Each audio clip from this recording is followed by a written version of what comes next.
This is part of the story of mental health recovery, is it not? That we need to get our own voice back. We need to get our own identity. We need to get our own voice. But recovery is not a soundbite phenomenon. It's not.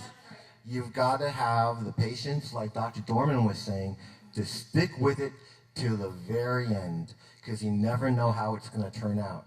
What is the right thing to do? What is the decent choice? Give up on your loved one or on your client? No.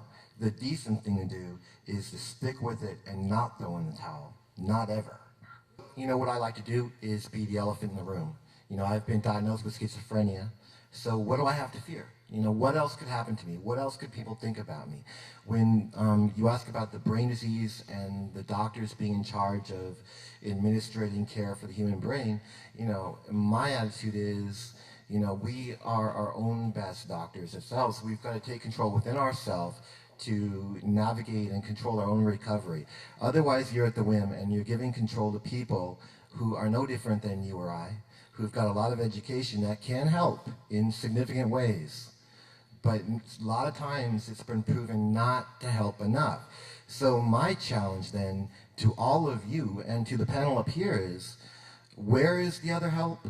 There is other help. People like myself who do peer coaching are there to pick up the ball. And I found it very difficult to sometimes to get referrals from established psychiatrists and treatment centers and so forth, because there's a credibility gap.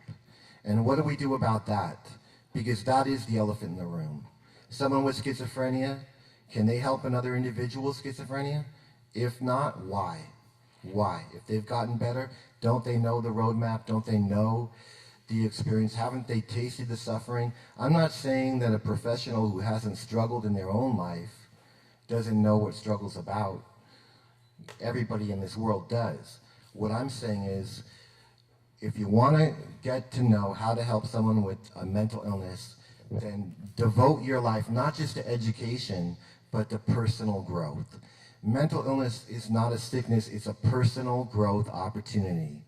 That's how I feel. One of the ways we can help change the system is hug a bureaucrat. Hug your bureaucrat today.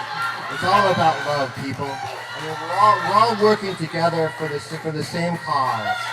Okay? And I think that Ron speaks for so many people out there that are working for systems change, and he does it with passion and heart.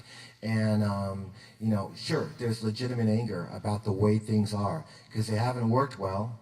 A lot of people have fallen through the cracks. Many have lost their lives and, you know, died. So Ron is speaking with passion and a sense of intensity that I give him kudos for doing, because, you know, it's part of the story. It's part of the story. It's a form of incredible concern.